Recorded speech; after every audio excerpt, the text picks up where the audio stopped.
Bu oyunun en güzel tarafı ne biliyor musun Jack? Kimse düşmanın nerede olduğunu bilmiyor.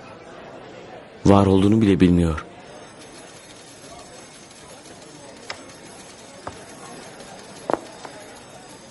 Çünkü o her kafanın içinde. Ve ona güveniyorlar. Çünkü o olduklarını düşünüyorlar.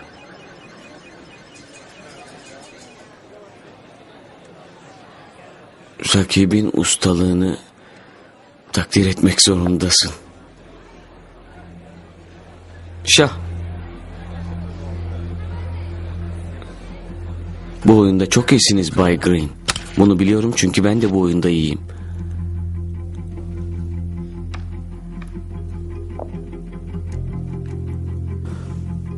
Şah.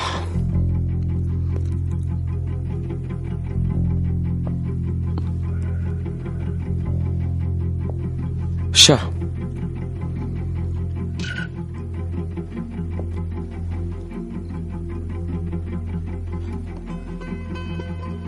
Şah.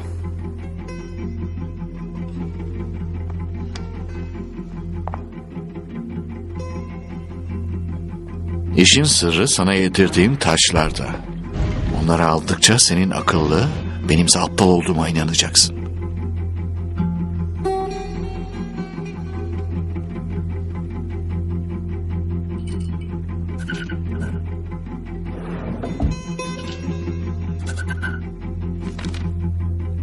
Uyanın Bay Green.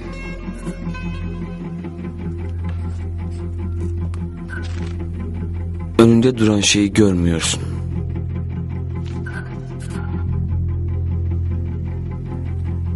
O çocukları yıllardır ne gördüm ne konuştum. Ama ikisi için de ölebilirdim.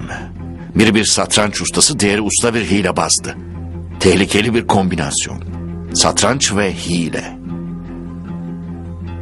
O ikisi hakkımda her şeyi bilirdi. Bütün kirli sırlarımı, ne kadar param olduğunu, nerede sakladığımı.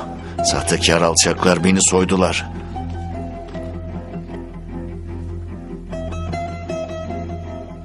Ben satranç hamlelerini ve dolandırıcılıkla ilgili kavramları teorik astrofizik, matematiksel kuantum mekaniği gibi kitapların sayfalarına yazarken Uyanın Bay Green. oradan birlikte çıkacaktık. Yemin etmişlerdi. Bizimle geliyorsun Jack dediler. Seni de bizimle götürecektik Jake. Sen sadece ne kadar zor olacağını duymaya hazır değildin.